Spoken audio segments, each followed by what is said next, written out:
మున్సిపల్‌కి సంబంధించి ward కార్యాలయాల్లోనూ, circle ఆఫీసులోనూ, zonal ఆఫీసులోనూ మనం complaint చేస్తూ ఉంటాం.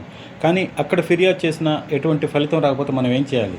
వెంటనే కార్పొరేషన్ ఆఫీస్‌కెళ్ళి ఫిర్యాదు చేయాలనే విషయం మీకు తెలుసా? హైదరాబాద్ ఐటెక్స్ ప్రాంతంలో ఉన్న సైబరాబాద్ మున్సిపల్ కార్పొరేషన్ కార్యాలయంలో నిర్వహించిన ప్రజావాణి కార్యక్రమం కీలకంగా మారింది. విజయప్రభ ఎడిటర్ స్వయంగా హాజరై నగరంలో పెరుగుతున్న అక్రమ నిర్మాణాలపై కమిషనర్కు ఫిర్యాదు చేశారు. అనుమతులు లేకుండా నిబంధనలను ఉల్లంఘిస్తూ జరుగుతున్న నిర్మాణాల వల్ల సామాన్య ప్రజలు తీవ్ర ఇబ్బందులు ఎదుర్కొంటున్నారని ఆయన స్పష్టం చేశారు. చట్టం అందరికీ ఒకటైతే అక్రమ నిర్మాణాలకు ఎందుకు మినహాయింపు అంటూ అధికారులు నేరుగా ప్రశ్నించారు. ప్రజావాణి వేదికగా సమస్యలను లిఖితపూర్వకంగా సమర్పించి తక్షణ చర్యలు తీసుకోవాలని ఆయన కోరారు. అక్రమ నిర్మాణాలపై కఠిన చర్యలు తీసుకోవాలని, ప్రజలకు న్యాయం చేయాలని విజ్ఞప్తి చేశారు. దీనిపై సైబరాబాద్ మున్సిపల్ కమిషనర్ జి సృజన రియాక్షన్ ఏంటో మీరే చూడండి.